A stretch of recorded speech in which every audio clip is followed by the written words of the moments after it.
नमस्कार, आप देख रहे हैं प्रदेश का नंबर 1 और सबसे भरोसेमंद news channel India news Haryana. मैं हूं आपके साथ अतुल प्रताप सिंह। चुनावी साल है और ऐसे में सियासत का माहौल गर्म ना हो ऐसा कैसे हो सकता है। चुनाव की तैयारियों के बीच विपक्ष ने सरकार को बेरोजगारी और महंगाई के मुद्दे को लेकर हमले तेज कर दिए हैं। विपक्ष के नेता और पूर्व सीएम हुड्डा तो लगातार बीजेपी सरकार पर प्रदेश को बेरोजगारी और महंगाई में नंबर 1 बनाने का आरोप लगा रहे। वहीं कांग्रेस पार्टी के दूसरे नेता भी सरकार को घेरने में पीछे नहीं है। इनेलो नेता अभय चौटाला ने बेरोजगारी के चलते नशा और अपराध बढ़ने का आरोप भी लगाया है। इनेलो और कांग्रेस के साथ साथ आम आदमी पार्टी भी बेरोजगारी और महंगाई को लेकर सरकार पर लगातार हमलावर है। विपक्ष के बेरोजगारी और महंगाई को लेकर आरोपों पर सीएम मनोहर लाल ने भी जवाब दिया। सीएम मनोहर लाल ने कहा कि विपक्ष रोजगार के आंकड़ों पर राजनीति करता है। 8-9% को 35% बता दिया जाता है। सीएम मनोहर लाल ने कहा कि हमारे 9.5 साल के कार्यकाल में 30 लाख लोगों को रोजगार दिया गया। अब ऐसे में सवाल उठता है कि बेरोजगारी के आंकड़ों का असल सच क्या है। प्रदेश के युवाओं के नाम पर राजनीति कौन कर रहा, आज इसी मुद्दे पर हम करेंगे चर्चा। मेरे को यही टीस है 2014 में हरियाणा प्रति व्यक्ति आय में, प्रति व्यक्ति निवेश में, नौकरियां देने में, कानून व्यवस्था में, खेल और खिलाड़ियों में नंबर 1 का प्रदेश था पूरे देश में। आज क्या है, हरियाणा कहां पहुंच गया? आज पहुंच गया बेरोजगारी में नंबर 1, महंगाई में नंबर 1, और यहां के युवाओं के साथ मजाक किया जा रहा है। रोजगार निगम बनाया है एक, उसमें कच्ची नौकरियां, और उसमें क्या करते हैं, सरकार कमीशन ले रही है। कमीशन ले रही है, तनख्वाह, जिसको तनख्वाह 5,000 देंगे 7,000, उसमें भी 1% कमीशन लेते हैं। यहाँ का जो पढ़ा लिखा जो नौजवान है वो विदेशों के अंदर क्यों भाग रहा है? आज बेरोजगारी की दर क्या कारण है कि हरियाणा हिंदुस्तान में बेरोजगारी में नंबर 1 है, महंगाई में नंबर 1 है? इसका क्या कारण है? क्या कारण है कि जब हुड्डा साहब का राज था तो डीजल सबसे सस्ता हरियाणा में मिलता था, आज डीजल सबसे महंगा हरियाणा में मिलता है। हुड्डा साहब 9% वैट लेते थे, खट्टर सरकार दुगना 18% वैट लेती है। सभा का सेशन चल रहा था और युवाओं के लिए मैंने एक प्रश्न लगाया हुआ था कि युवाओं को कितने % युवाओं को हरियाणा प्रदेश में रोजगार मिला है। आज हरियाणा प्रदेश नौकरी के मामले में कहां पे खड़ा है, आज युवाओं को कितना रोजगार मिला है, ये मेरा एक प्रश्न विधानसभा में लगा हुआ था। जहां विधानसभा के अंदर मेरे सवाल का जवाब नहीं आ रहा था सरकार को, वहीं जब मैंने उसकी जानकारियां हासिल करी, आपको सुनकर के हैरानी होगी, हरियाणा प्रदेश में 2,09,000 युवाओं की पोस्टें आज भी रिक्त है, खाली पड़ी हुई है। सरकार ने रोजगार और नौकरी देने के बजाय ठेका प्रथा शुरू करने का काम किया। पहले कांग्रेस पार्टी ने ठेका प्रथा के नाम के ऊपर युवाओं को गुमराह करने का काम किया। पहले युवाओं के भविष्य के साथ खिलवाड़ कांग्रेस ने शुरू किया। आज भारतीय जनता पार्टी कौशल रोजगार के नाम पे हरियाणा प्रदेश के युवाओं को कहीं ना कहीं सीधा सीधा नुकसान पहुंचाने का काम कर रही है। कौशल रोजगार युवा के नौकरी के नाम के ऊपर हरियाणा प्रदेश की बजाय उत्तर प्रदेश और बिहार के लोगों को लेकर के रोजगार और नौकरी दी जा रही है। हमारे युवाओं की अनदेखी की जा रही है। आज बेरोजगारी के बारे में बहुत चर्चाएं विपक्ष के लोग करते रहते हैं। 2% से लेकर के और 35% तक आंकड़ा उनका चलता है। जब मन में आए 2% आ गया, जब मन में आए 20% आ गया, मन में आए 35% आ गया। कोई ऐसी जादू की छड़ी हमारे पास नहीं है कि 35% से अब विपक्ष के लोगों ने 9% बोलना शुरू कर दिया। तो आखिर ये रेगुलर चीजें होती हैं, कोई बढ़ती है घटती है, शायद गति से बढ़ती है। हमारा अनुमान अब एक एक व्यक्ति का एक सही अनुमान मैं कह सकता हूं, सेल्फ डिक्लेयर्ड जिन लोगों ने कहा कि मैं बेरोजगार हूं, मुझे रोजगार चाहिए, वो लगभग 8.5% बैठता है। अब 8% 9% का अंतर तो मैं समझ सकता हूं, लेकिन 8-9% की बजाय उसको 34% कह देना सिवाय राजनीतिक प्रोपेगेंडा करने के और कुछ नहीं है। और हम इन सब 8% लोग हैं, इनका एक एक का हिसाब हमारे पास है। किसको कहां आवश्यकता उसकी पूर्ति हो सकती है। सरकारी रोजगार के नाते फार्म भरने का काम वो करते हैं, हम पारदर्शी तरीके से नौकरियां देते हैं। प्राइवेट नौकरी के नाते हम अपने उद्योग को बढ़ावा देते हैं। हमारा उद्योग ईज ऑफ डूइंग बिजनेस के कारण से बहुत अच्छा बढ़ रहा है। उस नाते से हमने पिछले 9 साल में 9.5 साल में 30 लाख लोगों को रोजगार देने के अवसर उपलब्ध करा। बहरहाल तो तमाम आरोपों के बीच में जवाब भी मुख्यमंत्री ने दिया, लेकिन विपक्ष अपने आरोप पर कायम है। वो कहता है कि झूठे आंकड़े सरकार दे रही है, लेकिन सरकार का कहना है कि 8-9% या 8.5 और 9 के बीच का गैप तो समझ में आता है, लेकिन 8-9 से सीधे 35 हो जाना, इसमें सिर्फ राजनीति दिखाई देती है। बहरहाल हमारे साथ कुछ खास मेहमान हैं, उनसे मैं आपको तारुफ कराता हूं। चर्चा में आगे बढ़ते हैं। प्रवीण अत्रे हैं बीजेपी के प्रवक्ता, बहुत स्वागत है अत्रे साहब आपका। बजरंग दास गर्ग हैं कांग्रेस की तरफ से, बहुत स्वागत है गर्ग साहब आपका। विवेक चौधरी हैं जेजेपी के प्रवक्ता, बहुत स्वागत है चौधरी साहब आपका। और ओंकार सिंह है इनेलो के प्रवक्ता, बहुत स्वागत है ओंकार जी आपका। प्रवीण अत्रे साहब, 8-9% की आप बात करते हैं और मानते हैं ईमानदारी से कि हां इसका आंकड़ा भी हमारे पास है, लेकिन विपक्ष कहता है कि क्या कारण है कि 34-35%? बताइए भाई, क्या कारण है कि कांग्रेस ने हरियाणा को नंबर 1 बनाया था और आपने हरियाणा को नंबर 1 बना दिया महंगाई और बेरोजगारी में? हुड्डा साहब भी कह रहे हैं, चौटाला साहब भी कह रहे हैं। देखिए ऐसा अतुल, हमारे जो विपक्षी मित्र हैं वो गोएबल से ज्यादा प्रभावित है। हिटलर के प्रचार मंत्री थे गोएबल, हम सब जानते हैं, और वो व्यक्ति ये कहता था कि एक झूठ को अगर बार बार बोलो तो वो सच लगने लगता। तो हमारे विपक्षी मित्र पूरी तरह से प्रभावित है गोएबल की विचारधारा से, इसलिए लगातार झूठ बोलते हैं और झूठ बोलने की सारी सीमाएं लांघ जाते हैं। देखिए विषय जब रोजगार का आता है, नौकरियों का आता है, और हम जब तथ्य देते हैं, हम फैक्ट्स बताते हैं, आंकड़े देते हैं, तो विपक्षी मित्रों के पास केवल एक बात बचती है, वो ये कहने लगते हैं कि साहब आंकड़े तो झूठे हैं, साहब ये तो झूठे आंकड़े दे रहे हैं। भाई जो चीज रिकॉर्ड के अंदर है, जो फैक्ट्स हम लोगों के सामने है, वो कैसे झूठे हो सकते हैं? अब हुड्डा साहब का ये बात कर लेते हैं। हुड्डा साहब अभी ये कह रहे थे कि साहब हमारे समय के अंदर हरियाणा पर कैपिटा इनकम में नंबर 1 था और पर कैपिटा इनकम हमारी हाईएस्ट थी। अब देखिए, जब मैं हुड्डा साहब से ये सवाल पूछता हूं कि हुड्डा साहब आपके समय में जो हमारी प्रति व्यक्ति आय थी वो 1,37,770 रुपए थी, आज हमारी प्रति व्यक्ति आय 2,96,000 रुपए से ज्यादा है। तो हुड्डा साहब को कोई समझाए कि 2,96 और 1,37 में बड़ा अंतर होता है, ये प्रति व्यक्ति आय ऐसे बढ़ कैसे गई?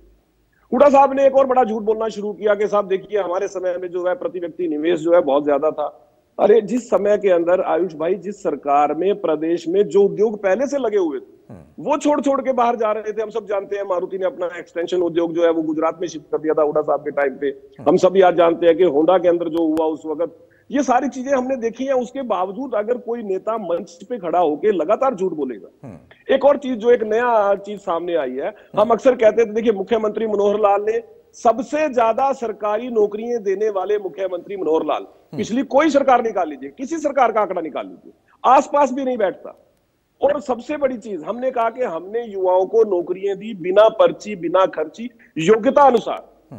और पहले की सरकारों के अंदर पर्ची खर्ची का बोलबाला था।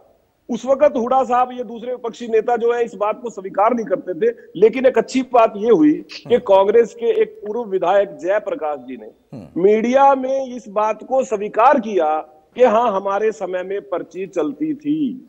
ये उन्होंने मीडिया में स्वीकार किया और खुल के स्वीकार किया। तो एक बात तो यह है कि कहीं ना कहीं जब हमारे विपक्षी मित्रों को पता लग रहा है कि मुख्यमंत्री मनोहर लाल ने जिस तरह से हरियाणा प्रदेश के अंदर एक पारदर्शी सरकार दी, सुशासन दिया, गरीब आदमी को उसका हक दिया, उसका नतीजा ये होना शुरू हुआ कि धीरे धीरे विपक्षी मित्रों ने सच को स्वीकार करना शुरू कर दिया। लेकिन अभी कुछ लोग हैं जो नहीं स्वीकार कर रहे हैं। अब जैसे बात आ जाती है बेरोजगारी की, जब हम बात करते हैं कि हमारे पास एग्जैक्ट फिगर है उन लोगों की जिन्होंने परिवार पहचान पत्र में सेल्फ डिक्लेयर किया है, खुद बताया है कि मैं बेरोजगार हूं, और उसका आंकड़ा जब हम बताते हैं कि साहब वो लगभग 8-9% के करीब है। और जब फिर बात आती है कांग्रेस की, देखिए खेलते कहां है हमारे विपक्षी मित्र। हुड्डा साहब की जब सरकार थी आयुष भाई, उस वक्त अतुल भाई, उस वक्त केंद्रीय श्रम रोजगार मंत्रालय का सर्वे हुआ करता था। हालांकि अब वो PLFS जो है वही सर्वे करता है, केंद्र सरकार का कार्यालय। तो 2013 के अंदर भूपेंद्र सिंह हुड्डा साहब की सरकार थी। उस वक्त 15 से लेके 29 साल की आयु के युवाओं की बेरोजगारी दर 12.3% थी। अब यहाँ पे देखने वाली बात यह है कि जब हुड्डा साहब सत्ता में थे उस वक्त बेरोजगारी चरम पे थी, उस वक्त महंगाई चरम पे थी। क्योंकि हम सब जानते हैं जब यूपीए की सरकार थी उस वक्त देश के अंदर 2010-11 में 11% से ज्यादा जो हमारा कंज्यूमर प्राइस इंडेक्स था।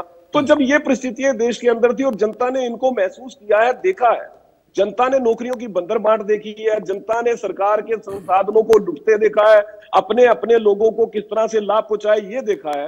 और विशेष तौर पे हरियाणा की जनता ने नौकरियों के मामले में जिस तरह के हालात देखे हैं वो हमारे सामने हैं। ठीक है। लेकिन अब विषय यह आ जाता है कि जब नौकरियों, सरकारी नौकरियों के साथ साथ रोजगार की बात होती है, मुख्यमंत्री मनोहर लाल वाहिद पहले ऐसे मुख्यमंत्री हैं अतुल भाई जिन्होंने रोजगार सृजन कैसे हो इसके लिए काम करना शुरू किया। और उसके लिए पहला पैमाना क्या होता है कि एक अच्छी उद्योग नीति प्रदेश में आए जिससे प्रदेश के अंदर उद्योग लगे और हमारे युवाओं को रोजगार मिले। और ये मुख्यमंत्री मनोहर लाल ने करके दिखाया है। अगर उद्योगों की बात करो तो 19 लाख के करीब युवा उद्योगों के अंदर 9.5 साल के इस समय के अंदर समायोजित हुए। आयुष भाई 30 लाख से ज्यादा युवाओं को रोजगार देना, और रोजगार कैसे कि हमारी उद्योगिक नीति बेहतर हुई है, हम बेहतर रोजगार स्कीम्स लेके आए हैं, सरकारी नौकरियों में पारदर्शिता बढ़ती है, ये सब करके दिखाया मुख्यमंत्री मनोहर लाल ने। लेकिन हमारे विपक्षी मित्रों की सबसे बड़ी परेशानी कहां शुरू होती है? मुख्यमंत्री मनोहर लाल ने एक माइलस्टोन बना दिया, एक इतनी बड़ी रेखा खींच दी है जो विपक्षी जिसके आसपास नहीं ठहरते। अब उनके पास केवल एक ढंग रह गया है, लगातार झूठ बोलो, लगातार एक राग लापो कि जी साहब बेरोजगारी है, साहब महंगाई बहुत है। जबकि जब हम आंकड़ों पे ध्यान देते हैं तो पता लगता है कि साहब ये तो लगातार झूठ बोल रहे हैं। आज हरियाणा का युवा देखिए कौशल का किस तरह से विकसित हो, युवाओं का कौशल में निखार आए जिससे कि वो अपना रोजगार कर सके। इस विषय में पहले की सरकार ने क्यों नहीं सोचा? क्यों मुख्यमंत्री मनोहर लाल को यह काम करना पड़ा और पलवल के अंदर कौशल और रोजगार विश्वविद्यालय बनाना पड़ा जिससे युवाओं के अपने कौशल में निखार आए, वो अपना रोजगार कर सके। फिर उसके लिए स्कीम लेके आए मुख्यमंत्री स्वरोजगार योजना कि युवाओं को प्रोत्साहित करने के लिए अगर आर्थिक मदद की आवश्यकता पड़े तो वो भी दी जाए। लगातार रोजगार मेले लगाने शुरू किए जिससे युवाओं को रोजगार मिले। और इस तरह की परिस्थितियां इस हरियाणा प्रदेश में बना दी कि हरियाणा प्रदेश के अंदर 1,60,000 के लगभग छोटे बड़े मुझोले उद्योग लगे पिछले इस 9 साल 9.5 साल के पीरियड में, जिसमें युवाओं को रोजगार प्राप्त हुआ। तो ये जो परिस्थितियां बनाई हैं, और उस देखिए जब उद्योग प्रदेश में कब लगेगा? जब प्रदेश की कानून व्यवस्था बेहतर होगी, प्रदेश के अंदर बिजली की उपलब्धता सस्ती और आसान होगी, तभी ये उद्योग लगते हैं। और ये माहौल बना के दिया मुख्यमंत्री मनोहर लाल ने। उसका नतीजा ये हुआ कि जब हम आंकड़े और फिगर्स की बात करते हैं, तथ्य की बात करते हैं, तो मित्र आसपास नहीं ठहरते। जब हम उनको याद दिलाते हैं कि साहब आपके समय में नौकरियों की बंदरबांट होती थी, आपने तो नौकरियों के मामले के अंदर मुकदमे झेले, आपके समय की नौकरियां कोर्ट ने 12 से ज्यादा नौकरियां कोर्ट ने रद्द कर दी, आपके समय के जो हालात बने हैं वो आपके एक विधायक स्वयं उसका बखान कर रहे हैं मीडिया के सामने। तो ये जो सारी परिस्थिति है ठीक बात है। अब इसका जवाब ले लेता हूं बजरंग दास गर्ग साहब। अब प्रश्न यहां पर यह है कि आप कहते हैं कि उनके आंकड़े झूठे हैं, वो कहते हैं कि आपके आरोप मनगढ़ंत हैं। दोनों के बीच में युवा पूछता है कि आखिर में चिंता वाकई किसको है? अत्रे साहब कह रहे हैं कि हम सरकार में और जिसने सेल्फ डिक्लेयर किया है हमें उसका आंकड़ा भी पता है और वो कितने फीसदी हैं ये जानकारी में है सरकार के। आप कभी 8-9 को 34 बताते हैं, कभी 35 बताते हैं, सच्चाई क्या है? आयुष जी, अरे भाई अतुल बोल रहा हूं, कंफ्यूजन कहां पे है? अतुल जी गलती लगी। अतुल जी नहीं, अत्रे साहब 3 बार कंफ्यूज हुए, आप तो एक ही बार हुए। तो गलती लगी, माफी चाहूंगा।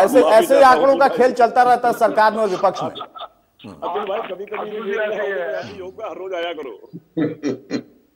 हमने रोजगार दिया, अब मानते रोजगार सरकार ने दिया, तो हरियाणा के अंदर बेरोजगारी कहां से आ गई? जब 6,000 सिर्फ 6,000 कलर की ये नौकरी निकालते हैं, 25 लाख युवा फार्म भरते हैं। यहां तक कि 18,000 ये नौकरी निकालते हैं पीएन की, 18,000 के बदले 18 लाख युवा पीएन की नौकरी के लिए फार्म भरते हैं। अब मैं बताना चाहता हूँ डबल एमए किए बच्चे, यहाँ तक कि हमारे युवा बीए के एमए किए हुए वो पीएन की नौकरी के लिए तरस रहे हैं। बेरोजगारी यहाँ पता लगती है।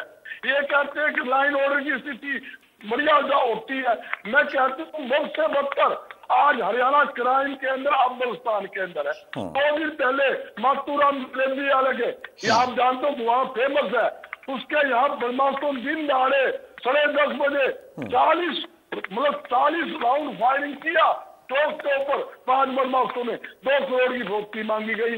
और फिर लगातार टेलीफोन 3 दिन से फिर उसके पास आ रहे हैं पुलिस की गार्ड, उसके 5 घर पर गन में लगा बिठा रखे, पान दुकान पे बिठा रखे हैं। हिसार के अंदर 50 लाख की फरोख्ती है, 20 लाख की फरोख्ती है, लगातार फरोख्ती, हत्या, जहाँ बेरोजगारी है। मैं बता, अरे भाई बजरंग जी देखिए, प्रवीण अत्रे साहब ने आंकड़ों पर बोला, बेरोजगारी महंगाई के मुद्दा जो आपने उठाया था उस पर बोला, मैंने उनको बोलने दिया। आपके बीच में इंटरफेयर करने का मुझे इसलिए जरूरत मुझे पड़ रही है। अब हत्या, फिरौती, ये मुद्दा है क्या? अभी आपने 2 आरोप लगाए हैं कि प्रदेश को इन्होंने बेरोजगारी और महंगाई में नंबर 1 बना दिया है। इन 2 मुद्दों पर आंकड़े रखिए भाई। प्रवीण अत्रे ने कुछ आंकड़े दिए हैं, अब आप उसका काउंटर करिए। अब हत्या, फिरौती, एक क्राइम की खबर अलग होगी, उस पर हम जब चर्चा करेंगे तो मैं आपको बुला लूंगा। विषय पर आइए। तो ये हम बोल रहे, आप बोल लो। नहीं, आप ही बोलिए, लेकिन मुद्दे पर बोलिए भाई। मैं आपको सिर्फ इतना कह रहा हूं, निवेदन के साथ कह रहा हूं। मैं मुद्दे के ऊपर आ रहा हूँ। जब उन्होंने एक बात कही है तो उसका जवाब दूं ना दूं? भाई आंकड़ों पर दीजिए ना, उन्होंने कुछ आंकड़े दिए हैं गर्ग साहब। आंकड़े नहीं है, मैं आपको कह सकता हूँ। हमारे समय के अंदर 2016 तक का अगर था बेरोजगारी दर 2.9 थी, ये विधानसभा के अंदर भी माना गया है। और यहाँ तक कि मुख्यमंत्री खुद ये माना है विधानसभा के अंदर हमारे समय में 8.5% है। 8.5% नहीं, 9% है। ये खुद विधानसभा के अंदर माना गया। 3 गुना बेरोजगारी दर बढ़ी है, जबकि CMIE का आंकड़ा 37.4 कहता है। मगर तो उनका नाम मान लो, खुद का सरकारी आंकड़ा मान लो। केंद्र सरकार के जो आंकड़े हैं उनको ले लीजिए आप। बेरोजगारी आज कहते हैं हमने काम दिया, लोगों को रोजगार दिया। प्रधानमंत्री नरेंद्र मोदी ने घोषणा की थी 2014 के अंदर 2 करोड़ युवाओं को आज साल नौकरी दूंगा। दे दी नौकरी, इन्होंने घोषणा की थी। अब प्राइवेट उद्योग के माध्यम से, प्राइवेट सेक्टर के माध्यम से 71% हरियाणा के युवाओं को नौकरी दूंगा। 75 आदमी को भी आज तक ये नौकरी नहीं दे पाए हैं। हम ढिल्ला पिल्ला कानून बना दिया। ये जो उनकी नीति है, नियम कहते कुछ है, करते और कुछ है। आज जहाँ तक हरियाणा का मामला है अतुल जी, हरियाणा आज बेरोजगारी, गर्ग साहब ये लोग कहते कुछ और करते बहुत कुछ है। अतुल जी मेरी बारी है। आ रहा हूँ। मिली नहीं, झूठ की दुकान है। बेरोजगारी के अंदर हरियाणा अव्वल स्थान के ऊपर है। आज भी 2 लाख से ज्यादा पद सरकारी खाली पड़े हैं। मैं यही बताना चाहता हूँ। ये बार बार कहती है अत्रे जी, एक बात कही, विपक्ष जो है बार बार झूठ बोलता है, उसको सच बनाना चाहता है। मैं यही कहना चाहता हूँ, भारतीय जनता पार्टी की एक ही काम है, झूठ बोल लो, जनता को ठगो। झूठ बोलो, जनता में एक बार नहीं, उस झूठ को सारे देश में फैलाया जाता है और ताकि लोगों को गुमराह करें। ये तो गुमराह करने वाली पार्टी है, मुद्दे की कभी बात नहीं करेगी। इन्होंने महंगाई की बात करी, कांग्रेस की राज में महंगाई की, और ये खुद मान रहे हैं, इनके आंकड़े मानते हैं हमारे समय के अंदर महंगाई बढ़ी है। ये खुद कहते हैं भी 90%, 85% महंगाई बढ़ी है, जबकि महंगाई कांग्रेस की राज से 4 गुना बढ़ी है। हमारे राज के अंदर रसोई गैस का सिलेंडर 400 रुपए था, आज रसोई गैस का सिलेंडर कहाँ है? हमारे समय में पेट्रोल डीजल 60 रुपए था, आज 100 रुपए हो गया। आप पूछिए, ये कहते थे हमारा राज आ जाने दो, 250 रुपए रसोई गैस सिलेंडर दे दो। अब बजरंग जी मैं इसमें क्या कह सकता हूं? मैं चर्चा तो जरूर कर सकता हूं। अभी ताजा चुनाव जहां पर हुए हैं वहां पर आपने भी कहा था कि 500-400 में सिलेंडर देंगे, लेकिन सरकार तो उनकी बन गई। अब जनता कितनी बार गुमराह हो रही है, अब इसका मैं जवाब कैसे दे सकता हूं, क्योंकि जनता तो आप लोगों की और हमारी नजर में समझदार होती है और वो फिर भी आप पर भरोसा नहीं कर पा रही है। विवेक चौधरी, आपसे एक सवाल, उसके बाद फिर ओंकार सिंह साहब के पास जाऊंगा। विवेक चौधरी, बजरंग दास गर्ग का ये कहना है कि 8-9% तो आप मानते हैं, यानी सरकार मानती है। हुड्डा साहब कहते हैं 34%, उन्होंने तो 2-3% और बढ़ा दिया, कहते हैं 37% तक महंगाई, बेरोजगारी। अतुल भाई, ये कौन से आंकड़े लेके आते हैं वो पहले भी बता चुके हैं। अगर यही आंकड़े अपनी सरकार के टाइम में ये मानते हो, सुनने का काम कीजिए, आपकी बारी में मैंने बहुत धैर्य से सुना, आपने कुछ भी बोला। अगर यही आंकड़े इन्होंने अपनी सरकार की बारी में माने हो, जो CMI के आंकड़ों की बात करते हैं, या इन्होंने इसको ऑथराइज किया हो, तो हम मान सकते हैं। ये एक प्राइवेट एजेंसी है, प्राइवेट एजेंसी के आंकड़े हैं, इसके ऊपर हम कोई वो नहीं कर सकते। उनका क्या क्राइटेरिया है, किस तरह से वो सर्वे करते हैं, वो चीजें सारी अलग। आज के दिन जो फैक्टफुल बात है, जो विधानसभा के पटल पे बात हो चुकी है, वो CM साहब ने बताने का काम किया। आज मैं तो एक चीज कह सकता हूं और बहुत दावे के साथ कह सकता हूं, अगर किसी ने सफल और सार्थक प्रयास किया रोजगार को बढ़ावा देने के लिए तो आदरणीय दुष्यंत चौटाला जी ने किया। चाहे वो मुद्रा योजना की बात करें, चाहे स्किल डेवलपमेंट की बात करें, चाहे अभी मेरे मित्र कह रहे थे ढीला पीला कानून, जब ये ढीला पीला कानून जिसको आप 75% आरक्षण को कह रहे हैं, उस टाइम जब विधानसभा में पास हुआ तो सभी की सर्वसम्मति से पास हुआ था। आपके नेता क्या सो रहे थे उस टाइम पे? ढीला पीला कानून जिसे आप बताने का काम कर रहे हैं। आज के दिन हमें एक चीज का पता है, हमने विजन लेके आए, उस विजन को लेके आगे सुनने का काम कीजिए, उस विजन को आगे लेके जाने का काम कर रहे हैं। कोर्ट में मैटर कौन लेके गया, किसके कहने पे गया, वो सबके सामने है। आने वाले समय में सुप्रीम कोर्ट से भी इसको जीत के और हरियाणा के युवाओं का हक दिलवाने का काम करेंगे। आज ये बातें तो करते हैं। आज से पहले मैं इतना इनसे पूछना चाहूंगा, कांग्रेस की सरकार में कितने इन्होंने स्किल डेवलपमेंट सेंटर खोले? आज दुष्यंत जी का एक विजन था कि हम आईटीआई के अंदर प्राइवेट कंपनीज के साथ टाई अप करके ट्रेनिंग देने का बच्चों को काम कर रहे हैं, उनकी स्किल डेवलपमेंट करने का काम कर रहे हैं। चाहे होंडा हो, चाहे और कंपनीज हो, उनके साथ टाई अप करके आईटीआई के अंदर उनको ट्रेन करने का काम कर रहे हैं। आज अगर मैं अभी सुन रहा था कि हाँ इन्होंने कुछ नहीं किया और ये तो झूठ बोलते हैं, अरे आपको ये नहीं पता आप किस मुद्दे के ऊपर डिबेट पे बैठे हैं। आप डिबेट युवाओं के रोजगार की आप लेके जाते हैं लॉ एंड ऑर्डर की स्थिति पे। हमें तो एक चीज का पता है अतुल भाई कि हमने जो वादे किए, अरे आप उसी पार्टी के नेता हैं जो मारुति को यहाँ से भगाने का काम करते थे, कहते थे गोवा चली गई, फिर हम तो मारुति लेके आए जैसी। किसी ने कहा था क्या आज तक कांग्रेस के टाइम में? बताइए मेरे आपके अंदर किसने सोचा था रोजगार देगा? हमने ला के दिखाने का काम किया। एटीएल जैसी कंपनी को, मैन्युफैक्चरिंग कंपनी को, बैटरी मैन्युफैक्चरिंग कंपनी को हम लेके आए। आप यहाँ सिर्फ ऊंचा ऊंचा बोलेंगे, अपनी बारी में बोलिएगा। एटीएल को हम लेके आए, होंडा को हम लेके आए, मारुति को हम यहाँ पे लेके आने का काम कर रहे हैं। आज जो लोग कहते थे कि ये तो कुछ नहीं करेंगे और कुछ इनके बस का नहीं है, हमने करके दिखाया। आज युवाओं को रोजगार देने के लिए जो सार्थक प्रयास हमने किए हैं, जो सफल प्रयास हमने किए हैं, वो किसी से छुपे हुए नहीं है। हम आज भी अपनी बात पे वचनबद्ध है। कोर्ट के अंदर मामला है, सुप्रीम कोर्ट में हम दोबारा इसके लिए जा रहे हैं और सुप्रीम कोर्ट से इसमें जीत के आएंगे, युवाओं को हक दिलाएंगे। हम एक चीज पूछना चाहते हैं, आज से पहले क्यों नहीं स्किल डेवलपमेंट की गई? क्यों आज तक आपके पास ऐसा विजन नहीं था?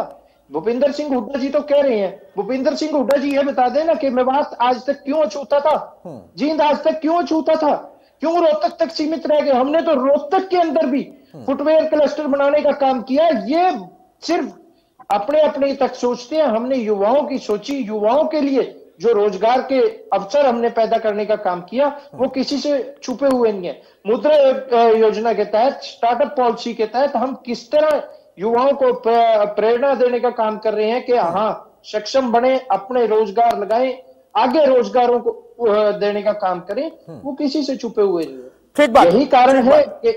यही कारण है कि एमएसएमई की अगर मैं बात करूं, एमएसएमई के आप आंकड़े उठा के देखिए, जो एमएसएमई के तहत युवाओं ने अपने रोजगार लगाने का काम किया, उसमें हरियाणा 30 नंबर पे आया।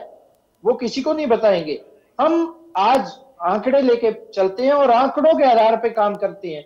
विजन लेके जो चले थे उसी विजन के तहत चलते जाएंगे। ये कांग्रेस वाले अपनी पार्टी को तो संभाल नहीं पाते, आरोप दूसरों पे लगाते हैं। ओंकार सिंह साहब, भाई महंगाई, बेरोजगारी, इस मुद्दे को आप उठाइए, लेकिन ये मुद्दा उठाते उठाते आपके नेता इस पर भी चले आते हैं कि यूपी बिहार वालों को नौकरी मिल रही है। अरे भाई, मैं यूपी से ताल्लुक रखता हूं, हरियाणा में बैठकर अगर हम चर्चा कर रहे हैं तो क्या इस पर कोई आपत्ति है किसी को? आप मुद्दा उठाइए महंगाई बेरोजगारी का। और जो आंकड़ा अत्रे साहब ने दिया, विवेक चौधरी कह रहे हैं कि उनके आंकड़े उनके विजन के साथ आगे बढ़ रहे हैं, सरकार में साझा, उसको बजरंग दास गर्ग और ओंकार सिंह क्यों खारिज कर रहे हैं? अगर जो सदन के अंदर चर्चा हो चुकी है और वहां आंकड़े रख दिए गए, जिसको सरकार कह रही है कि हमें खुद पता है, सेल्फ डिक्लेयर्ड कितने लोगों की जानकारी है वो जो सरकार को है पता, फिर भी आप उससे नहीं मानते? अतुल जी, आंकड़ों से पेट भरता है। आपको सवेरे से लेकर शाम तक आंकड़े बताता हूं मैं, रोटी ना खाना। तो आरोपों से पेट भरता है, आप भी मत खाइएगा रोटी।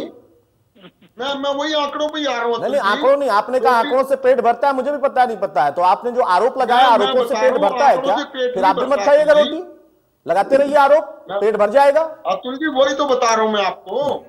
आप आंकड़ों की बात करते हो, अगर आंकड़ों से पेट भरता होता तो पूरा भारत भूखा ना सोता, आंकड़ों से पेट भर के सो जाते। और जब भर्तियों की बात होती है, मेरा तो एक प्रश्न है अतुल जी, इनसे पूछना कि 9.5 साल हो गए इनकी सरकार को, ये कहते हैं हमने 1,10,000 सरकारी रोजगार दिए, मैंने आरटीआई ली उसमें 95,000 आए, चलिए कोई बात नहीं, 1,10,000 मान लिए। ये कहते हैं 60,000 पाइपलाइन में है, मान लिया हमने। जरा ये तो बताएं 2014 के बाद अब तक कितने लोग रिटायर हुए, कितने पद खाली हुए? आज 2,09,000 पद खाली कैसे हैं, ये तो बता दें। और ये हरियाणा कौशल रोजगार निगम और सक्षम, अतुल जी आप तो इनकी बातें सुन रहे हो, मेरी बात ध्यान से सुनना। अंबाला सिटी सरकारी स्कूल है, पीएचडी किया हुआ लड़का मैथ का टीचर नहीं बन पाया, चपरासी बना, अखबारों में भी आई थी, आपके टीवी ने भी बताया था। ये अंबाला शहर का लड़का पीएचडी करके चपरासी लगा स्कूल में, और उसने वहां पे मैथ की अनऑफिशियल क्लासेस पढ़ाई, और पूरे हरियाणा में मैथ का स्टूडेंट फर्स्ट आया, आपके टीवी ने भी दिखाया था। ये है कौशल रोजगार निगम। और ये तो बता दे हरियाणा कौशल रोजगार निगम में पारदर्शिता क्या है, कितने लोग अप्लाई कर रहे हैं, किस किस को रख रहे हो, क्या क्वालिफिकेशन है, क्या क्राइटेरिया आपका सिलेक्शन का? जो बीजेपी वाले उनको पद दे दो, जो बीजेपी वाले नहीं है उनके पद छीन लो। अतुल जी जरूर पूछना इसका क्राइटेरिया क्या है। नहीं, आपका सवाल सुन रहे हैं साहब से, इसका मैं बिल्कुल जवाब लूंगा, बिल्कुल सवाल। सक्षम योजना में 6,000 रुपए दे रहे हैं ग्रेजुएट को, और पोस्ट ग्रेजुएट को 7,500 रुपए। अतुल जी अपने बच्चे हो तो पता लग जाता है कि 6,000 और 7,500 रुपए में क्या तो बच्चा खाएगा और क्या अपना खर्चा चलाएगा। अंबाला कैंट तहसील की बात करता हूं, एमटेक किया हुआ लड़का, एमटेक पानी पिलाने के लिए आता है, हमें पानी पीते हुए शर्म आती है। अतुल जी इस सरकार ने किया क्या? अभी मुख्यमंत्री महोदय को मैं सुन रहा था, वो बोल रहे थे हमने औद्योगिकरण के करके 30 लाख युवाओं को नौकरी अवसर प्रदान किए, और मैंने नहीं काटी ये बात, मैं तो मान जाता। अत्रे जी ने काट दी, अत्रे जी ने साथ ही साथ कह दिया 19 लाख से अधिक को रोजगार दिया उद्योगों में। अरे आपने पूरी बात सुनी नहीं भाई, उद्योगों में 19 लाख है, ओवरऑल 30 लाख है। उसके बाद जवाब दीजिए, मैंने नोट कर लिया था। अतुल जी इन्होंने बोला 19.5 लाख लोगों को उद्योगों से रोजगार दिया, 1,10,000 सरकारी नौकरियां दी, तो ये तो 20,10,000 हुए। मुख्यमंत्री के 30 लाख कहां से हो गए? इसके साथ ही मैं इनसे पूछना चाहता हूं कि जितने इन्होंने पेपर लिए सारे के सारे पेपर लीक हुए, क्या कारण है, क्यों पेपर लीक हो जाते हैं? ये कहते हैं पर्ची खर्ची बंद और अटैची का कर लो प्रबंध। यूपीएससी एचपीएससी के कार्यालय से 1 करोड़ रुपए की अटैची किसकी बरामद होती है, उसकी जिम्मेवारी किसकी है? और बीजेपी का अपना विधायक वो कहता है मैंने अपने बेटे की नौकरी लगवाने के लिए पैसे दिए हैं, तब ये कहां चले जाते हैं साहब? ये सिर्फ झूठ के पुलंदे हैं, ये सच कहते हैं। झूठ बोलो, बार बार झूठ बोलो, ये झूठ बोल के जनता को गुमराह करना चाहते हैं। इनसे जरूर पूछना कि पिछले 9.5 साल में कितने लोग रिटायर हुए। और एक चीज और कह के अपनी बात समाप्त करूंगा, जब ये 2 साल पहले सारे मंत्री संतरी सब गए थे विदेशों में फॉरेन इन्वेस्टमेंट लेने के लिए, और इन्होंने बोला था 6.5 लाख करोड़ के एमओयू साइन हुए। अगर मैं गलत कर रहा हूं तो बताना। 6.5 लाख करोड़ के एमओयू साइन हुए और मात्र 12,000 करोड़ रुपए के अभी तक उद्योग लगे हैं। कहां गए 6.5 लाख करोड़ के? ये जनता को सिर्फ गुमराह करने का काम करते हैं और इनके पल्ले कुछ भी नहीं है। हाँ, इन्होंने नौकरियां दी हैं तो रोजगार अगर दिया है तो आज युवा बेरोजगार कहां है? आपके पास तो अतुल जी बहुत से कैमरामैन है, बहुत से पत्रकार हैं, आप अपने तरफ से भी आंकड़े इकट्ठे कर सकते हो हरियाणा की स्थिति क्या है। और मुख्यमंत्री महोदय खुद तो कुछ महीने पहले टीवी पर बोल रहे थे कि हरियाणा में बेरोजगारी 3% से 4% है, अब कह रहे हैं 9% है। इनकी किन बात पे विश्वास किया जाए? ये विश्वास के काबिल नहीं है, ये कुछ करने वाले लोग नहीं है, ये सिर्फ और सिर्फ झूठ और फ्रेब के अनुसार नौकरियों के झूठ बोले या बेरोजगारी का बोले। ये सिर्फ उसके आधार पर वोट लेने की कोशिश करते हैं। जवाब ले लेता हूं अतुल साहब भाई, बहुत अतुल जी एक बात कह के बात करूंगा। अभी युवा अतुल भाई देखिए ऐसा है, उन्होंने स्पष्ट किया कि पहले साल में, सरकार बनने के पहले साल में ही 1 लाख युवाओं को तो रोजगार देंगे और 1 लाख कच्चे कर्मचारियों को पक्का करेंगे। आज युवा पूरी तरह से बेरोजगार और पथ से भटका हुआ है। यही कारण है कि नशे की दर, नशा वृद्धि की दर। ओंकार सिंह साहब, आपने कुछ आरोप लगाए हैं तथ्यों के आधार पर, उसका मैं जवाब ले लेता हूं। जो आपने कहा कि आपके नेता ने कहा है कि आएंगे तो ये कर देंगे, वो तो चुनावी वादा है। वो वादा सारी पार्टियां करती हैं, बीजेपी, कांग्रेस सब करती है। वो मेरा अधिकार नहीं है, वो जनता का अधिकार है। वो जनता आपके वादे पर भरोसा करेगी तो आप आके 1 लाख लोगों को पक्का कर दीजिएगा, 1 लाख लोगों को नौकरी दे दीजिएगा। फिलहाल जो मुद्दा उस पर आते हैं, बताइए अतुल साहब, जो सवाल पूछा है आयुष भाई, मैंने शुरू में ही कहा था ना कि हमारे विपक्षी मित्र गोयबल से प्रभावित है। लगातार झूठ। देखिए, इन्होंने कहा कि प्रवीण अत्रे ने कहा कि उद्योगों में 19 लाख लोगों को, इन्होंने मेरी पूरी बात नहीं सुनी। मैंने केवल उद्योगों का जिक्र किया 19 लाख, और मैंने पूरे रोजगार जो सृजित किए वो 30 लाख मैंने बोला, वो 30 ये सुनी नहीं पाए। अब ये कहते हैं कि वो 30 पूरा कर दो। कॉपी पेन ले लो, नोट करो, मैं बताता हूं ओंकार जी।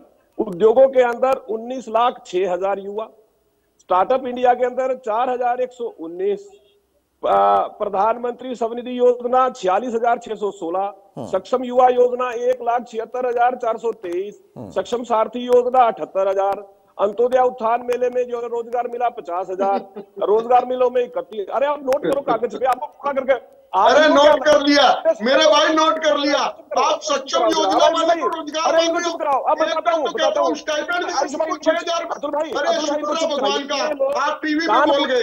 आप सक्षम वाले को भी रोजगार गिन रहे हो। कहते हो सक्षम वाले को 6,000 रुपए हम स्टाइपेंड दे रहे हैं, बेरोजगारी भत्ता दे रहे हैं, सक्षम वाले को रोजगार गिन रहे हो। अरे सुन तो लो, अभी धीरे धीरे भगवान ही मालिक है आपका। आप सक्षम वाले को भी रोजगार गिन रहे हो। इनको चुप कराइए जरा। सुन लीजिए ओंकार सिंह साहब, सुन लीजिए। अगर वो सक्षम वालों को भी रोजगार में मान रहे हैं तो आप उसका आंकड़ा देकर खारिज करिए कि क्यों न माना जाए, तर्क देकर खारिज करिए। पहले सुन लेते ओंकार भाई, सुन लेते। अब देखिए, आपने बोला, उन्होंने सुना, अब आपका जवाब दे रहे हैं। अभी तक आप कह रहे थे दिया नहीं है, अब उन्होंने गिनाना शुरू किया तो आप कह रहे हैं हम इसको मानेंगे नहीं। ये तो वही वाली बात होगी ना कि आंकड़ों से पेट नहीं भरता तो आरोपों से भी पेट नहीं भरता है भाई, आरोपों से भी पेट नहीं भरता। और अगर विपक्ष का पेट भर रहा है आरोप लगाकर, तो आप लोगों की अपनी दिक्कत है। पहले सुन लेते, जवाब में लेते फिर काउंटर कर लीजिए। रोजगार नहीं, हम तो सिखा रहे हैं, अब उनको भी रोजगार दे दिया इन्होंने। अभी एचकेआरएन का तो जिक्र ही नहीं किया भाई। मैं तो अब सुन बात कर रहा हूँ, अरे सारी बता रहा हूँ ना भाई, जो सवाल किया ध्यान से एक बार हिम्मत तो रखो सुनने की। अब देखो अतुल भाई, इन्होंने छूटते क्या बोला।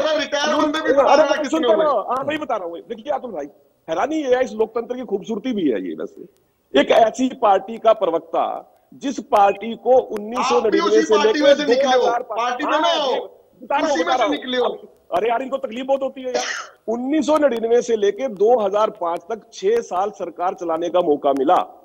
6 साल के अंदर अतुल भाई मालूम है कितने नौकरियां दी इन्होंने? 15,000 केवल।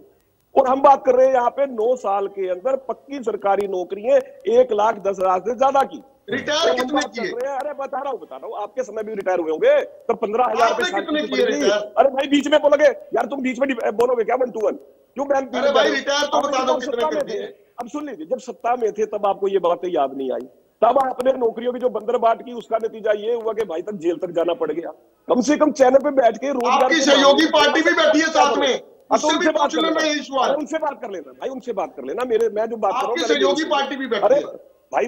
मैं वही कह रहा हूं कि जिन लोगों ने प्रदेश के युवाओं की योग्यता का कत्ल किया, प्रदेश के युवाओं की योग्यता का हनन किया, और जिन्होंने बंदर बांट की और मात्र 15,000 6 साल में नौकरियां दे पाए, वो हमसे सवाल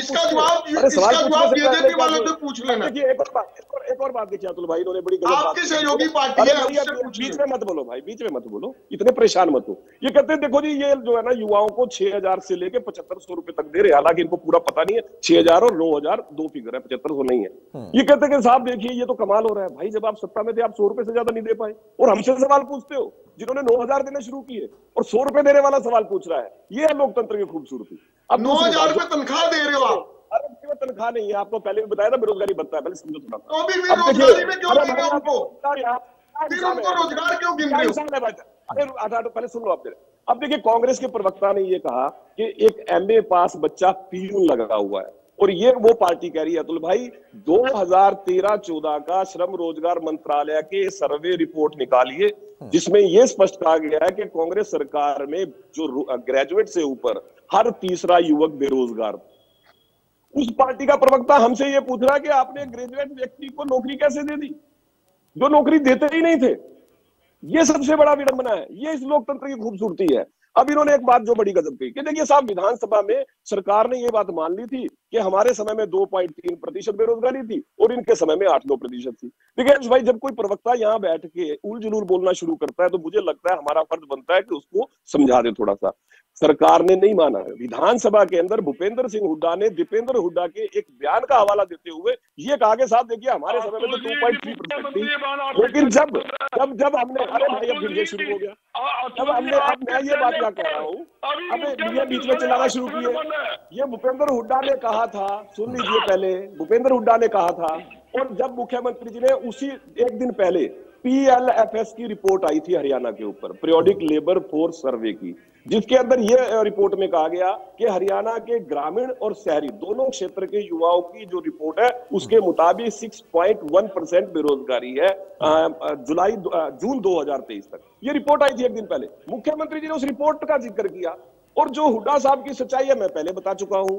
12.3% बेरोजगारी दर थी 2013 के अंदर 15 साल से लेकर 29 साल के युवाओं में, मैं बता चुका हूं, और ये सरकारी रिपोर्ट है, सेंट्रल गवर्नमेंट की रिपोर्ट है। अब बात आ जाती है, आ रहा हूं गर्ग साहब, आ रहा हूं। अब देखिए यहाँ पे चर्चा हो रही है महंगाई की। देखिए यहाँ भी देखना पड़ेगा, जिस वक्त हमें सत्ता प्राप्ति हुई आयुष भाई 2014 के अंदर, अरे भाई बड़ा कंफ्यूजन है अत्रे साहब, आपको बार बार मतलब सॉरी मैं आपका नाम फिर प्रवीण दास गर्ग लेना शुरू कर दूंगा, बजरंग साहब को अत्रे साहब बना दूंगा। भाई रिटायर वाला बता दीजिए, महंगाई वाला भी नहीं सुनना चाह रहे हैं, रिटायर वाला बता दीजिए। एक स्टैंडर्ड फिगर है कि हर साल लगभग 5000 के करीब कर्मचारी रिटायर होते हैं। एक स्टैंडर्ड फिगर मानी जाती है, एग्जैक्ट फिगर मेरे पास नहीं है, ये एक स्टैंडर्ड फिगर मानी जाती है प्रति वर्ष के हिसाब से। लेकिन मैं जो बात महंगाई पे कह रहा था 2014 में अतुल भाई टोटल रिटायर कितने हुए मैं नोट करना चाहता हूं, बता तो दिया ना 2000। अरे भाई रुक जाओ यार, क्यों टोटल रिटायर बता दो 9-9.5 साल में। अरे आप मुझे कितना मर्जी डिस्टर्ब कर लो ओंकार भाई, फैक्ट बताने से चुकूंगा नहीं। लेकिन ये बड़ा जबरदस्त है। एक अत्रे साहब, एक चीज आपको रोक रहा हूँ जरा, ये बड़ा शानदार तरीका है कि इनके नेता आरोप लगाए कि महंगाई और बेरोजगारी, और फिर ये अटक जाए कि नहीं रिटायर कितने हुए। अच्छा, आपके समय में रिटायरमेंट पर चर्चा होती थी ओंकार सिंह साहब? ये तो सवाल है। मैं जानकारी के लिए, मुझे जानकारी नहीं है सर, आप नाराज मत होइएगा। मुझे उस वक्त विपक्ष क्या पूछता था, रिटायर कितने हुए या नौकरी कितनी दी गई? अतुल जी आप आज बायस हो रहे हो मेरे को। अरे मैं अब देखिए मेरे ऊपर आरोप लगा दिया, मैंने आपसे निवेदन किया, मैं तो जानकारी के लिए पूछ रहा हूँ, बायस नहीं हो रहा हूँ। मैंने तो आपका सवाल उनके सामने रखा, मैंने बोला कि आप जवाब दीजिए। मैं आपसे अपनी जानकारी में वृद्धि करने के लिए पूछ रहा था कि उस वक्त रिटायरमेंट पर चर्चा होती थी या बेरोजगारी पर चर्चा होती थी। अगर ये जानकारी मुझे मिल जाती तो मैं और ज्यादा फोकस्ड होकर उनसे पूछ पाता। मैं कहीं बायस नहीं होता। अभी आप ही ने बताया ना कि पीएचडी वाला पानी पिला रहा है तो हमने ही दिखाया था, तो अब बायस कैसे हो जाएगा? मैं कैसे हो जाऊंगा? मेरा चैनल कैसे हो जाएगा? मैं तो अपनी जानकारी में थोड़ा इजाफा हो जाए ना, क्योंकि कम जानकारी खतरनाक होती है, इसकी जानकारी पूरी होनी चाहिए कि उस वक्त विपक्ष रिटायरमेंट पर चर्चा करता था या फिर रोजगार या बेरोजगारी पर चर्चा करता था। अब समय कम है, ठीक है अत्रे साहब रोक रहा हूं आपको, रोक रहा हूं। गर्ग साहब महंगाई पे 2 महीने बोल देता हूं। अच्छा बहुत जल्दी, 2 मिनट नहीं दे पाऊंगा, बहुत संक्षिप्त, बहुत सिंपल कह रहा हूं। जब हम सत्ता में आए थे हमें कंज्यूमर प्राइस इंडेक्स में महंगाई मिली थी 10.02%, और आज कितनी है महंगाई? अगर आज की बात करते हैं दैट इज 5.13%। मतलब कांग्रेस के समय में जो महंगाई आसमान छू रही थी, जिसको धीरे धीरे कम करके नीचे ले आए, वो लोग हमसे सवाल पूछते हैं कि साहब महंगाई बहुत है, इससे बड़ी हैरानी क्या होगी? नहीं, सवाल तो बनता है सर, सवाल नहीं पूछा जाएगा, सवाल तो लोकतंत्र में बनता है ना, आपको जवाब देना पड़ेगा, सरकारों को जवाब देना पड़ता है। आप ये मत कहिए कि सवाल नहीं पूछे, नहीं सवाल पूछना लाजमी है, सवाल का जवाब देना भी आपका अधिकार है, वो आपने दिया। बजरंग दास गर्ग साहब देखिए भाई, दोनों चीजों के बीच में अडिग है, कांग्रेस और इनेलो विपक्ष के तौर पर अडिग है, बीजेपी और जेजेपी जो कि सत्ता में बैठे हैं वो अपने उस पर अडिग हैं। वो कहते हैं कि हमारे आंकड़े बिल्कुल सही हैं, सदन के अंदर भी हैं, सदन के बाहर भी हैं। अगर आपको नहीं स्वीकार करना है मत स्वीकार करिए, हमने जो किया है उस काम के आधार पर ही हम चुनाव में जनता के बीच में जाएंगे। जो हकीकत है उसे मान रहे हैं, जो नहीं है उसे खारिज कर रहे हैं। अतुल जी, हमसे ज्यादा आपके चैनल को पता है, आपको पता है, आपके रिपोर्टर हर जिले में, हर मंडी में, हर शहर के अंदर है, सबको पता है। किसी चीज को मानते नहीं। आज हरियाणा बेरोजगारी में अव्वल स्थान पर, ये नहीं मानते। महंगाई के अंदर नंबर 1 पर, ये नहीं मानते। क्राइम के अंदर अव्वल स्थान पर, ये नहीं मानते। हरियाणा के मुख्यमंत्री जी आपके चैनल पर जो आपने डिबेट शुरू की, वो खुद मुख्यमंत्री ने कहा भाई विपक्ष वाले आंकड़े 40% लाते हैं, कभी 30% लाते हैं। नहीं, इतनी नहीं है। महंगाई दर हरियाणा में 8.5% है।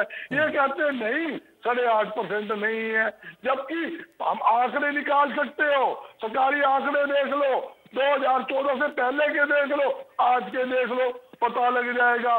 बेरोजगारी कारण तो हरियाणा के अंदर नशा बिक रहा है। युवा तो दुनिया भर के लोग जो बेरोजगार युवा कहाँ धक्के खा रहे हैं आपके सामने।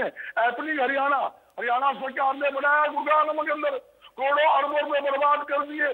जितने उद्योगपति हरियाणा के थे, पड़ोसी राज्यों के उद्योगपति थे, विदेशी कंपनियों के लोगों को गुरुग्राम में बुलाया, 5 स्टार सारे होटल बुक कर दिए। सारा गुरुग्राम एपनिंग के नाम से, हरियाणा के नाम से रंग दिया।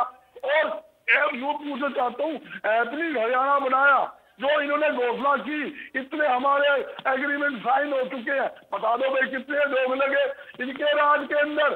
दावे के साथ करता हूँ, ग्राम स्तर के ऊपर छोटे छोटे जो लोग थे, 80% इनके समय के अंदर गांवों में बंद हुए। पानीपत के अंदर का हैंडलूम का हब है, टेक्सटाइल हब। अब जाकर तसल्ली कर लो, कितने मतलब टेक्सटाइल हब जो कम लगा दो, छोटी छोटी तांती की मशीनें और मशीनें, कितने छोटे लोग बंद हुए, कितने लाख लोग बेरोजगार हुए हैं। ये सरकारी आंकड़े लाते हैं। 19 लाख प्राइवेट सेक्टर के माध्यम से, लोगों के माध्यम में नौकरी दे दी। इन्होंने थोड़ा गलत पढ़ लिया। 19 लाख लोग बेरोजगार हुए हैं, नौकरी 19 लाख लोग गई है, मिली नहीं है। और मैं जब पूछो तो नाम तो बता दो भाई, कौन सी फैक्ट्री के अंदर बने हैं। और मैं बता दूं कितने लोगों से शहर के अंदर टेक्सटाइल मिलती, DCM टैक्स आपके सामने है, वो बंद हो गई। उसके अंदर कम से कम 30,000 लोग थे। वो फैक्ट्री बंद, 30,000 लोग जाते रहे। पानीपत का जिक्र कर रहा हूँ, हरियाणा के अंदर कॉटन की मिलें, कितनी कॉटन की मिलें बंद हुई है। हिसार में ले लो, सरसा में ले लो, फतेहाबाद में ले लो, बिहारी में ले लो, टेक्सटाइल की मिलें बंद होकर पड़ोसी राज्य राजस्थान के अंदर गई। क्यों गई? यहाँ पर मार्केट फीस ज्यादा, यहाँ पर टैक्स ज्यादा, यहाँ पर खर्चे ज्यादा, यहाँ पे अफसरों की। अच्छा एक बात और लो अतुल जी, एक नई बात बता दूं आपको, एक भी ऐसा सरकारी महकमा बता दे, ये ईमानदारी का फतवा भरते हैं, एक ऐसा सरकारी महकमा गिना दे। अतुल भाई जवाब ले लीजिएगा, DCM के मामले में फकत झूठ बोला इन्होंने। बगैर इस पर काम होता हो, एक ऐसा सरकारी महकमा बता दे। तहसील के नीचे दलाल छोड़ रखे, अनाज मंडी के अंदर जो मार्केट कमेटी है, बिना पैसे लिए परचेज नहीं होता, बिना पैसे लिए उठान नहीं होता। यहाँ तक कि आबकारी कराधान विभाग, वहां तसल्ली कर लो। बस खुले तौर पर मैं महकमे गिरा रहा हूँ और ये कह रहे हैं इस महकमे के अंदर बगैर पैसे काम होता है। काश इसके आप सबूत भी ला पाते तो मैं तो खबर के तौर पर दिखाता भी। सबूत इनके पास कोई भी नहीं है। ये तो बहुत छोटा सा जवाब अत्रे साहब, उसके बाद चौधरी साहब के पास में जा रहा हूँ। बहुत छोटा सा जवाब, समय नहीं मेरे पास। अतुल भाई जिस DCM कंपनी की बात इन्होंने की कि हिसार में बंद, इनसे बड़ा झूठा कौन होगा। 2002 में उस कंपनी के ऊपर वाइंड अप होनी शुरू हो गई थी वो, और इनकी सरकार के टाइम में उसमें ताला लगा था। क्या हमारे ऊपर ब्लेम कर रहे हैं उसका? अच्छा दूसरी चीज एक और है, मैं एक छोटा सा उदाहरण की बात करूंगा। हरियाणा के अंदर चुप रहिए, बीच में देखिए ऐसा है अतुल भाई देखिए, छोटा सा चुप कराएंगे, चुप कराएंगे। देखिए हरियाणा प्रदेश के अंदर उद्योग लगे, इसका सबसे बड़ा उदाहरण है हरियाणा प्रदेश की GSDP मात्र 4.25 लाख करोड़ थी अतुल भाई, वो 10 लाख करोड़ रुपए से ज्यादा हो गई। अब अगर प्रदेश में उद्योग ना लगे होते अतुल भाई, तो क्या हमारी GSDP इनके मुकाबले 3 गुना हो जाती? पर कैपिटा इनकम इनके मुकाबले दुगने से ज्यादा हो जाती। ये तो सबसे बड़े तथ्य है, फैक्ट है। जनता को गुमराह करने वाले आंकड़े दे रहे हैं, मेरे को बोलने दीजिए। अब ये देखिए मारुति के खरखोदा के अंदर मारुति ने उद्योग लगाया, इसके अंदर युवाओं को रोजगार मिल रहा है कि नहीं मिल रहा है? फ्लिपकार्ट ने अपना बड़ा वेयर हाउस खोला, एशिया का सबसे बड़ा, उसमें युवाओं को रोजगार मिल रहा है कि नहीं मिल रहा है? लेकिन ये लगातार बढ़ते जाएंगे। आर्थिक हरियाणा का अत्रे साहब आपको रोक रहा हूं, गल साहब आप भी शांत हो जाइए भाई, अपनी बात रख चुके हैं। विवेक चौधरी फाइनल कमेंट्री में चाहूंगा, 2 मिनट आपको दे रहा हूं। मेरा सवाल सिर्फ इतना है कि आपने कहा कि आपके नेता जो कि उप मुख्यमंत्री के पद पर है, उनकी सोच से, मुख्यमंत्री की सोच से, आप लोगों के साझा प्रयास से जितना आपने कहा था पूरा तो नहीं कर पाए हैं, लेकिन काफी हद तक आगे बढ़े हैं। और सुप्रीम कोर्ट तक जो 75% वाला मामला है वो लड़ाई आप लड़कर जीतेंगे और वो भी आप करके देंगे। लेकिन ये बड़ा मुद्दा बन रहा है चुनावी समर में, महंगाई, बेरोजगारी, बाकी तो है ही, नशा भी है, उसके साथ साथ बहुत सारे आरोप विपक्ष के हैं, उनका जवाब आप देते रहिएगा। लेकिन ये 2 मुद्दे हैं जो कि सीधे युवाओं से जुड़ते हैं। अतुल जी एक सेकंड अतुल भाई आज गर्ग साहब अब समय नहीं है, प्लीज सर, गर्ग साहब प्लीज। हाँ, विवेक चौधरी, मैं एक बात कहने में कोई गुरेज नहीं करूंगा। आज कहीं ना कहीं स्टाफ सिलेक्शन कमीशन के कारण थोड़ी सरकार की बदनामी जरूर हो रही है, पर हम एक चीज जानते कि जैसे प्राइवेट सेक्टर की बात आप अभी कर रहे थे, सभी ने की, एविएशन एक ऐसा सेक्टर था जिसकी साइड किसी का ध्यान नहीं था। पिछली भी सरकारें रही, बहुत सी सरकारें आई, किसी ने इस साइड में ध्यान नहीं दिया। क्या कभी किसी ने सोचा था कि हरियाणा का युवा हरियाणा में ही पायलट की ट्रेनिंग लेके और हरियाणा में ही नौकरी करेगा? आज हमने एविएशन सेक्टर को भी यहां तक बढ़ाने का काम किया कि युवाओं को ना सिर्फ ट्रेनिंग देने का काम कर रहे हैं। आज जिस तरह से ट्रांसपोर्टर कहीं ट्रक बुक करते थे, कहीं रेल बुक करते थे, आज एरोप्लेन को भी बुक कर सकते हैं। उस विजन को हम लेके जा रहे हैं। एविएशन हब हरियाणा के अंदर हम बनाने का काम कर रहे हैं। उससे क्या युवाओं को रोजगार नहीं मिल रहा? युवाओं को रोजगार देने के लिए ही हम अलग तरीके से काम कर रहे हैं, एक विजन के साथ चले, और विजन आपके सामने है। तकलीफ किसे है? तकलीफ उन्हें है जो अपने समय में कुछ नहीं कर पाए, और आज एक युवा जब काम कर रहा है और युवाओं के बारे में सोच रहा है तो तकलीफ तो बनती। हमने जो बातें कही 75% रोजगार की अगर मैं बात करूं, चाहे मुद्रा योजना की बात करूं, स्किल डेवलपमेंट की बात करूं, एविएशन सेक्टर की बात करूं, ये सब चीजें एक माइलस्टोन साबित हो रही है। लोगों के बीच में पता लग रहा है लोगों को कि किस तरह से युवा आज ट्रेनिंग भी ले रहे हैं। आज ये बताइए कि हरियाणा में अगर मैं हिसार एयरपोर्ट की बात करूं, अंबाला एयरपोर्ट की बात करूं, आज हम एयरपोर्ट्स बनाने का काम कर रहे हैं और वहां भी कहीं ना कहीं कनेक्टिविटी को जोड़ने का काम कर रहे हैं। आपस में जो डिस्ट्रिक्ट वाइज वो किसी से छुपी हुई नहीं है। और हम बहुत बड़ा एक एग्जाम्पल सेट करने जा रहे हैं कि जिस सेक्टर को आज तक किसी ने छुआ तक नहीं था, सिर्फ एक बंद पड़ा, मैं तो ये कहूं कि कोई उस साइड ध्यान ही नहीं दे रहा था, हमने उसे भी चलाने का काम किया और एक अलग से आयाम स्थापित करने का काम किया। ठीक बात है, ठीक बात। युवाओं के लिए सरकार नए आयाम स्थापित कर रही है, आप कर रहे हैं कि आंकड़ों से पेट नहीं भरता, वो कह रहे हैं जिन्होंने लूट खसोट की सरकार चली है तो बहुत परेशानी है। लूट खसोट की परेशानी है, लेकिन आप पैदा किस सरकार में, किस राजनीतिक दल में, ये नहीं आपको डाइजेस्ट नहीं हो रहा कि ये ऐसी सरकार भी चलाई जा सकती है। ओंकार सिंह साहब की बारी है, देखिए वो सुन रहे थे, अब उनकी बारी है, मेरे पास समय नहीं। हाँ सिंह साहब। नहीं यहाँ ओंकार जी ने तो झूठी बोलना, जो जितना मर्जी बुलवा लो उनसे, उसमें क्या फर्क पड़ता है? भाई बुलवाओ, तो जनता बताएगी। अतुल जी, आज जब आरटीई में लिया हमने, जनता बोली थोड़ा है, आगे भी बताएगी। बोलिए सिंह साहब, बोलिए जल्दी, समय नहीं मेरे पास। अतुल जी, आज 2,09,000 पद खाली हैं। क्या ये 2,09,000 पद 2014 में भी खाली थे?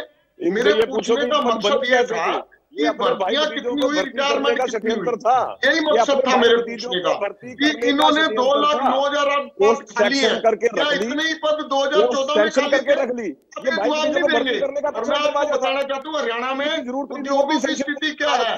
1,83,850 करोड़ के बजट में मात्र 850 करोड़ उद्योग के लिए, यहाँ से हजारों 40% कैपिटल एक्सपेंडिचर है ओंकार जी, जो हरियाणा के इतिहास में कभी नहीं हुआ। 1/3 बजट का कैपिटल एक्सपेंडिचर हो। ये कभी नहीं हुआ इतिहास में। बजट को एक बार पढ़ के देखो। अगर मेरे को कहोगे तो बोल सिंह साहब जल्दी अतुल साहब शांत हो जाइए भाई, अब समय नहीं, माफी चाहूंगा, बिल्कुल शांत। जी अतुल जी। अतुल जी, आज हमारे हरियाणा के हजारों इंडस्ट्रियलिस्ट बद्दी, नालागढ़, कालाम क्यों चले गए? कारण वहां पे जमीन सस्ती मिली, बिजली मात्र 2 रुपए यूनिट मिली और 10 साल का जीएसटी और इनकम टैक्स माफ हुआ। क्या ये सरकार हरियाणा नहीं कर सकती?